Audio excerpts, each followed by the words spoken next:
we're scaling up and we're building our businesses, we need all different kinds of IT, right? And not necessarily just cybersecurity. Because when we get the proper infrastructure in place, well, that's the time for the cybersecurity. But I think it's really important to understand the actual things that we need in order to scale up. So now I'm going to transition to a segment that I call all the things. And feel free to chime in at any time, James, if you'd like, because we know we need technology, but who really knows what kind? And when is a good time to buy it? What does a good price point even look like? And then how do we stream it all to work together so that they integrate? That's a magical word in the world of technology is integration. And the reality is that technology is this endless sea of services and providers. And if you go too far out or too deep, you can drown out there very easily. And so we know we need all these things, right? Because we're more dependent on technology today than ever before. But who can afford the downtime of figuring all this out?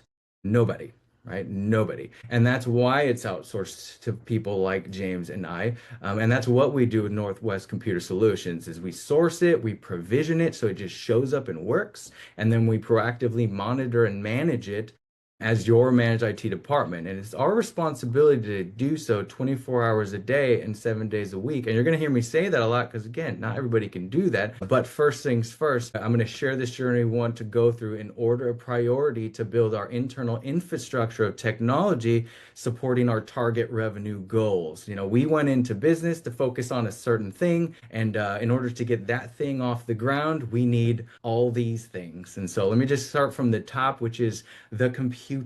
So for starters, we have our computer, everything spins off the computer, so it's important to pick the right one. Now you could go on Amazon, eBay, or Costco and just pick one up, but then you got to research all the different programs you're going to need in order to build your business.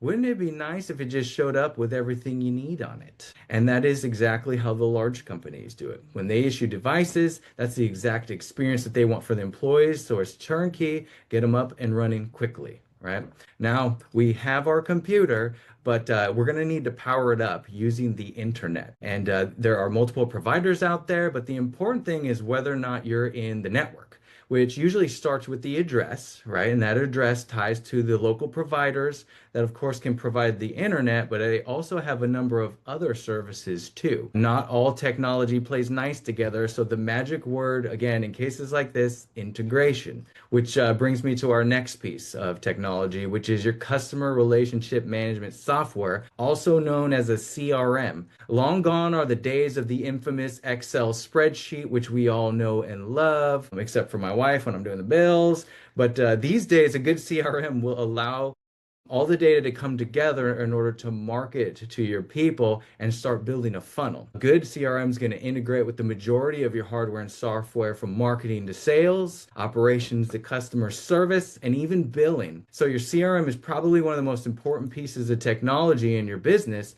I heard it said once that if you can measure it, you can manage it, and that's exactly what the CRM allows for you to do.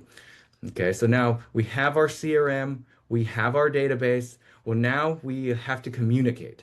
Communication is the key to all success, and a good VoIP phone system will allow us to communicate with our customers quickly. VoIP phone systems have come a long way from the old analog telephone lines that the FCC is going to be doing away with soon here, known as analog. But now it's running over the internet, which is actually near and dear to my heart because that's the beginnings of my technology journey personally in my career. But I just recall going from these old brick phones to using it on the computer. And now we can make calls and texts from the computer and send, and it's called a soft phone. And then, of course, that same app will go on your phone. So now you can put it on your cell phone, and then it's not going to give away your personal cell number because it's going to be tied to your business number. And quick tip, depending on the provider, they can even get rid of the infamous robocalls that we all get from time to time. But there's an endless supply of vendors when it comes to a good VoIP phone system. So I tend to lean into those that have the best user experience at the most affordable prices. And these phone systems, they can get complicated depending on the provider you go with. And so I may or may not put together another webinar with some of my preferred internet and voice providers. Now, the next part we're going to talk about is email. So you can call people, you can text people, but email is a very viable form of communication today. It's not all about phones and texts. It's just another way to communicate with them. But we tend to favor Microsoft 365 products because they come with enterprise grade security. There is another provider you can get email from, but they tend to share your information on the back end. So we tend to lead towards Microsoft 365, especially with the addition of AI through Copilot, because AI is on the rise. It's a great way to reduce time on remedial tasks, allowing us to accomplish more in less time. Leveraging Copilot within the suite of Microsoft products is going to allow you to pull data from the Microsoft environment and do so in a way that accommodates whatever need that you might have. Now, the topic of AI governance is a huge one in the world of AI today. So I'll save that topic for another webinar. I know we were maybe talking in the month of February with my buddy AJ Green and Abe Noya, but that's to be continued. Just know that there is a way to implement AI with what you're already doing and do it in a simple and safe way. And that's something you can lean into and use every day. Yesterday, you know, when you talk to a client and they say, "Oh, I really don't need this service," or "I don't need that," or "I don't need that," and got an email yesterday, "Oh, should I be concerned?" One of my employees clicked on the link, gave up their credentials, and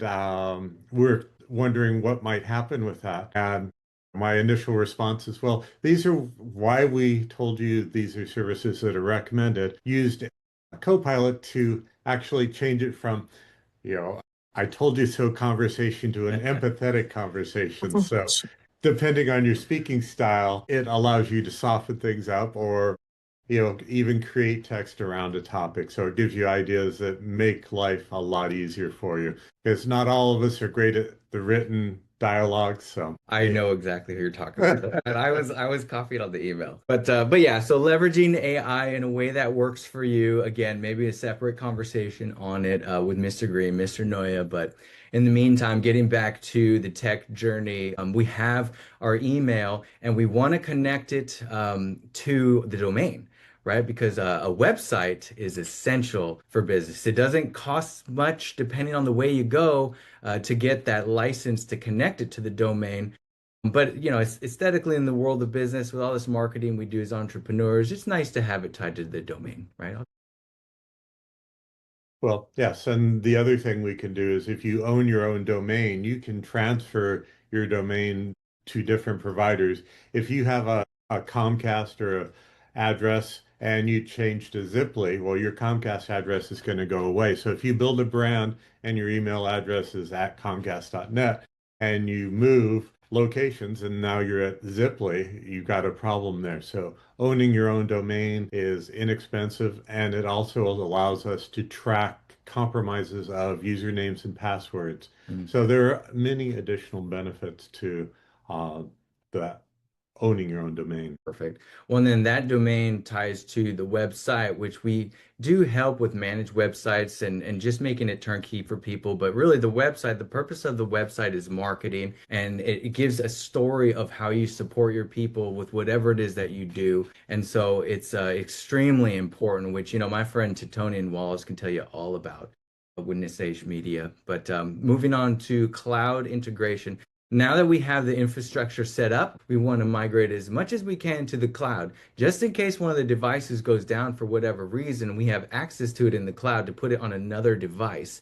And it also helps with workflow when it comes to using multiple devices, and you can just easily streamline the process of the workflow through the ability of remote ability. And for those mid-market companies with multiple locations, it's just really nice to have everything you need without having to go to each individual site. But most importantly, it's just a key ingredient to a much broader topic, which is disaster recovery and business continuity. Having a strategy is extremely important, which is what we put an emphasis on with risk management. We're going to start to slowly tie this into cybersecurity soon here, but starting with a backup strategy. I hear you kind of, are you wanting to? Well, yeah, with any business, some of the biggest risks are your employees either accidentally deleting data or maliciously moving data from your site if they're planning on changing jobs. If you have a physical building where you have your employees stationed and say it's in a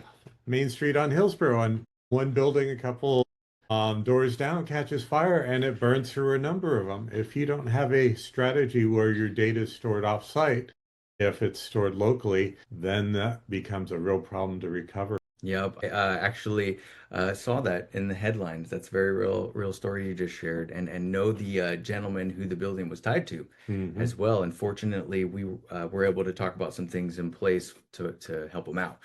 But that recovery plan, going to that piece, a data recovery plan is basically just a documented strategy that outlines how business will restore that data and the IT systems after disruptions, such as this fire that we're talking about. And so having that recovery plan is essential, but that cybersecurity piece, now we're going to kind of delve into that a little bit because this is where it starts getting fun. But we've developed the internal infrastructure with all the things, but we have to secure it because the data equates to dollars in the world of business. And so securing the data is extremely important, and we have to keep our eyes on it 24/7, 365. There's those numbers again. And we can't risk intruders coming in with the rise of AI. They're using things like spam GT to increase the cyber threats. And some of the stats you're going to see here on this next slide are just downright staggering. So I'm actually going to leave that one to James, though, because, well, that's something he does really well with. So I call this cybersecurity stories with James Hansen's. And then I have a particular favor I'm going to ask for because I was actually at a Washington County Chamber meeting for Hillsborough Wellness, and this is actually where you called me because you had been working all night because you were able to prevent a data breach from happening real time. And this is Hmm. just a few months ago, guys. This happens every day in our world, but can you share us a little bit about that story on the VPN? Certainly. And this one, in this particular instance, we had a employee that works remotely for the company, and they are one that they're a night owl. So they work very effectively from 6 p.m. to 1 or 2 o'clock in the morning. And this particular employee on a Friday night finished work actually about 12:20 in the morning on Saturday, and she was using the VPN to connect to her office. And what happened is she just closed her laptop lid, left the VPN open and running, and it was hijacked. And that is something that's kind of scary. There's some technical details that I won't bore you with, but a bad guy was able to get into the network. And what happened was we have a product called endpoint detection on all of the devices in the network, and there was a elevation of privilege. Somebody was trying to make themselves an administrator on the network to get access to the information. That triggered an alert at 12:21, so a minute into the attack, and at that point, it also was attempted on a second device. So our Security Operations Center initiated a kind of an iron dome. They block and isolate every computer on the network to limit the attack surface. And we were able to effectively isolate the attacker, keep them out before they were able to get to the second step in the attacks. If somebody broke in the front door, essentially we saw them, we locked everything down, and then we're able to kick them out. So it allowed us to, you know, avert a catastrophe because it's in the middle of the night and we were having people that monitor it 24/7 for you. And that's part of the Security Operations Center's job. They look for abnormal patterns and things like that. When something like that comes up, then we're able to act on it immediately. And I waited till 7 o'clock in the morning to contact the business owner. And we met at the location and started the resolution and investigation process on the Saturday. So it's very important that these services be tied together so that you're alerted before a breach turns into a data exfiltration where something bad information gets taken away from the company, or they set up and lurk in your network and find out what you do, how you do it, and then start sending out, say, emails on your behalf with invoices for your to your clients with new banking information. So there are a lot of different ways that people can attack you. And this one was done overseas. Russia was involved in this particular attack, so we have to be vigilant. And I appreciate you sharing that story because, in a lot of cases like this, again, this happens every day in our world, guys. These are kind of the unsung heroes that are saving the day behind the scenes. And so I appreciate you sharing that. Too modest to share this, but the guy was up at 12:06 in the morning on site till about 11:30 p.m. and fortunately we were able to catch it. But that's the beauty of having a local IT provider that can be responsive and obviously very competent at what he does. So I appreciate you sharing that, Okay. James. I'm going to transition a little bit to the importance of why that's such a big deal for this company you're talking about, because there are industry specific compliance regulations that are required in these specific industries when it comes to something of that nature. And so, can you speak a little bit to compliance regulations, including not only the industry specific, but also PCI and how we take our payment card? Yeah, certainly. As we've got on the screen right there, the accounting IRS publication 5708 sets out a framework for medium to large size accounting firms as far as what they should do, written information security plan, and the things that really every CPA, every accounting firm, every bookkeeping firm should be doing. And they clearly call out for services or protections that most people can't put together economically on their own. And that's why we're here. Healthcare, the HIPAA compliance is really important because customers' personal medical information shouldn't be shared. Legal and financial both have very stringent requirements. If you're in a divorce attorney, you've got full financial information and history on your client. If your law firm is breached, that can really set you up for a class action lawsuit by another law firm representing your now former clients against you. And this happened in New Jersey where a law firm was breached, six attorney law firm, and they're now part of a $6 million lawsuit seeking damages from their former clients. So having proper controls and insurance and coverage for you, because if things go sideways and you have not been doing the proper security measures and all of that, your cyber liability insurance may not pay out, and then you could be on the hook for that. That is actually something I just had a conversation about literally last week. It was just an unfortunate event where, someone suffered from a breach. It actually came through a third party vendor, but the vendor is so large that there was no way for this small business owner to take them to court. And so they leaned into their cyber liability insurance policy. And unfortunately, they were denied on that claim and just out on that money. And so that actually is a good segue to our next conversation because we tend to build our tech stack and our cybersecurity around the underwriting process and the top 12 controls that the insurance company might have for us. Because ideally, you want to have the proper cybersecurity in place.